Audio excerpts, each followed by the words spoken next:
E nesse meio tempo eu passei pelo primeiro luto da minha vida. Eu perdi o meu tio em um acidente de caminhão terrível. E mesmo assim eu consegui encontrar leveza nesse processo. Foi onde muitas coisas mudaram e eu comecei a enxergar realmente propósito na minha vida. No primeiro momento eu perdi o meu propósito. Eu comecei a enxergar que a vida realmente não faz sentido. Eu perdi a vontade de viver. Mas eu entendi qual é a verdadeira mensagem do Evangelho, o porquê de nós estarmos aqui nessa terra. E foi aí que eu encontrei leveza até mesmo no luto. Somente quando eu entendi tudo isso que as coisas começaram a mudar. Voltando lá para 2018, quando eu ainda estava solteira e já perdendo as esperanças, no momento que eu menos acreditava, finalmente eu encontrei o Bruno, o meu marido. E ele foi o primeiro a me ver sem máscaras e a me aceitar. Minha família sempre foi empreendedora, tanto paterna quanto materna. Os meus pais, eles tinham uma loja pequena de autopeças e com o tempo, com muito trabalho e esforço ao longo dos anos, se tornou referência em Campo Limpo Paulista. E eles são o meu maior exemplo de sucesso. Lembro de estar naquela loja muitas vezes, brincando, conversando com os clientes, ajudando a guardar as peças e às vezes até dormindo num banco que tinha lá. Aos 7 anos, eu abri o meu primeiro negócio, uma barraca de suco de limão em sociedade com a minha vizinha, mas não durou muito tempo porque a gente não tinha clientela. Eu sempre tive mão boa para artesanato e com muito incentivo da minha mãe comecei a fazer aulas de biscuit e depois de meias de seda. O negócio até deu certo por algum tempo, eu vendia para as minhas tias, minha avó, as vizinhas, amigas da minha mãe, mas eu parei porque era muito trabalho para pouco lucro e muita mão machucada. Alguns anos depois, virou moda aqueles tererês de cabelo, de miçangas. E eu, como eu era muito antenada no mundo dos negócios, vi ali uma oportunidade, eu era boa com as minhas mãos, comecei a fabricar os meus próprios tererês de miçanga e fio de nylon. Eu até que vendia para algumas amigas da escola e vizinhas. O negócio até deu certo, talvez por alguns dias, mas eu tive que parar porque eu estava tendo muito prejuízo por conta da garantia que eu dava em caso de arrebentar o fio de nylon, o que acontecia com muita frequência. E eu lembro que eu vendia aqueles tererês por R$1. Na época era uma fortuna. Eu jamais teria lucro e ficaria rica vendendo tererê a R$1. Em busca de ter o meu próprio dinheiro e independência financeira, encontrei oportunidades dentro da minha própria família.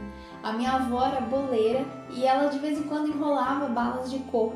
E ela me chamava, me pagava R$10 para enrolar aquelas balas de coco, para enrolar no papelzinho. Eu também fazia alguns bicos como monitora de festa infantil no salão de festa dos meus tios. Cada final de semana que eu ia, cada festa que eu participava, que eu trabalhava, eu ganhava R$50. Eles também têm uma loja de brinquedos e eu trabalhei algumas vezes lá também. Aos 16 anos, comecei a trabalhar como sacoleira, vendendo lingerie. Durou alguns meses, mas não deu muito certo porque todo o lucro que eu tinha, eu investia comprando as minhas próprias lingeries. Por volta dos 19 anos, comecei a fazer doces, onde eu vendia na lanchonete da minha vizinha. Mas também não deu certo porque eu sou uma formiguinha e eu acabava comendo a maior parte dos doces que eu fazia. Então não sobrava muito para vender. Aos 20 anos, eu comecei o meu negócio de estamparia em sociedade com o meu primo. A gente comprou a máquina de estampa, a gente foi até São Carlos para buscar a máquina, os materiais e fazer um curso de um dia para a gente aprender a estampar aqueles materiais. Mas o negócio acabou antes mesmo de a gente começar. Quando a gente estava montando o nosso escritório, a gente já estava ali há algum tempo, já há um mês mais ou menos, se eu não me engano, trabalhando nos bastidores na construção da nossa marca. A gente já tinha até encomendas do pessoal da igreja, dos nossos familiares, mas a gente acabou tendo aí uma divergência que não teve possibilidade de resolver porque estava relacionado com as nossas crenças, que eram diferentes e totalmente opostas.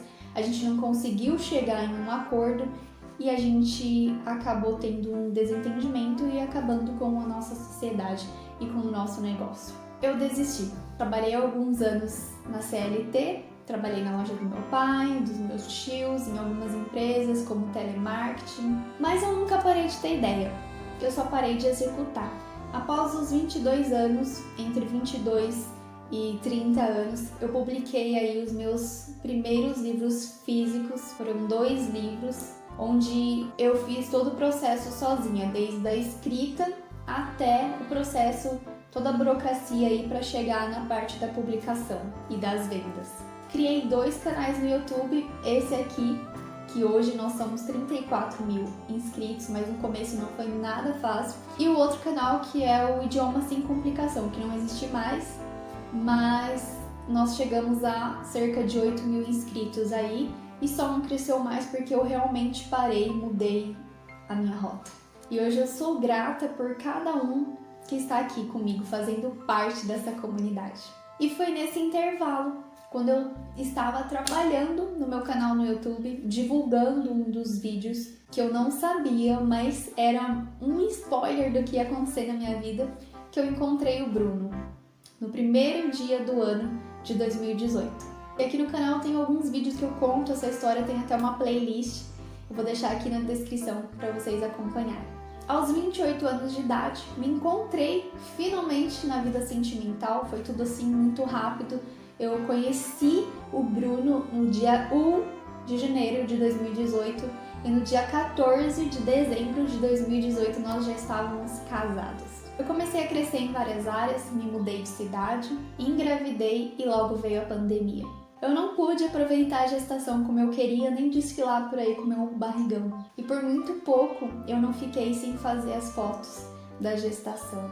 No último mês que a Lana já estava para nascer, liberaram a abertura dos parques e eu pude fazer as nossas fotos. O parto da Lana foi um pouco complicado porque eu esperava por um parto natural, tava tudo certo. Quando eu tava com 7 dedos de dilatação já, que já era para estar no auge assim da dor, era quando eu menos estava sentindo dor. Como a própria médica disse, eu estava plena, nem ela acreditava, a cabeça da Lana já estava quase saindo. Ela já estava sentindo a cabeça da Lana quando ela fazia o exame em mim e eu não fazia ideia. E eu estava muito feliz porque eu queria viver essa experiência do parto normal, mas quando eu fui fazer os últimos exames eu tive a notícia de que a gente precisava fazer cesárea porque a minha bebê estava em sofrimento fetal. E eu vi o desespero e a correria daqueles médicos e eu fiquei em desespero. A última coisa que eu queria era fazer cesárea. Eu não queria fazer cesárea, eu sabia o quanto que isso ia implicar em muitas coisas na minha vida e na vida da Lana. Mas eu tive que tomar uma decisão rápida. Naquele momento eu só queria ver a minha filha bem e com vida, então eu aceitei e passei por aquele procedimento. A Lana nasceu com muita saúde, foi um pouquinho difícil nos primeiros dias, mas deu tudo certo, Deus sempre se fez presente. Mudamos de cidade de novo, mas dessa vez longe de toda a família, recomeçando do zero. De Santo André para São José dos Campos. Aliás, a natureza é tão presente na minha vida que até nas cidades que eu moro ou morei, ela está presente. Eu nasci e cresci por muitos anos, vivi em Campo Limpo Paulista.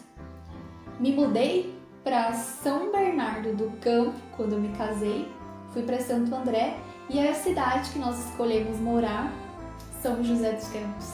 Um lugar lindo, cheio de muita natureza e é onde a gente encontrou mais qualidade de vida. E olha que engraçado, quando eu me casei, eu pensei que São Paulo seria o lugar onde eu ia crescer profissionalmente, porque é a cidade das oportunidades, E foi o lugar onde eu menos tive oportunidade. Aliás, eu não tive nenhuma oportunidade na vida profissional. E foi em São José, uma cidade do interior, que eu não conhecia ninguém, que em menos de um ano a minha vida mudou completamente. Somente aos 32 anos de idade que eu me encontrei profissionalmente. Comecei a estudar psicanálise, traumas, comportamento humano e psicologia da moda. Eu descobri que o caminho que eu queria seguir, a área que eu queria seguir era desenvolvimento pessoal.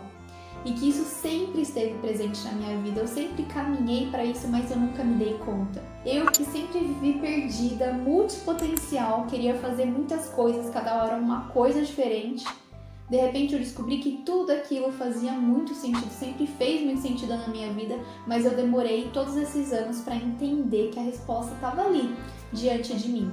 E apesar de ler muito sobre tudo isso, desde os 10 anos de idade, somente aos 32 que eu resolvi me profissionalizar. Em 2023 eu lancei o meu primeiro infoproduto, um programa terapêutico, o Vida Plena, os 3 pilares para uma vida mais leve e equilibrada, que é focado no bem-estar integral, no comportamento humano, autoconhecimento, gestão de tempo e produtividade. Criei também a minha primeira comunidade Mulher Plena Academy, academia de desenvolvimento feminino e uma comunidade onde a ideia é que haja conexão e muito network. E hoje eu começo uma nova etapa, uma nova fase na minha vida e nesse canal. Além de terapeuta cristã, Trauma Informed, também sou mentora de mulheres.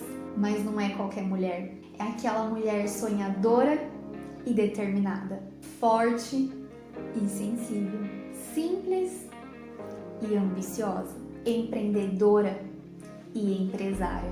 Há alguns anos eu era Mariana Doreto, criadora de conteúdo, youtuber e escritora. Hoje eu sou a Mariana Doreto, mãe, empreendedora, terapeuta e mentora de empreendedoras. Sejam bem-vindas ao meu novo canal.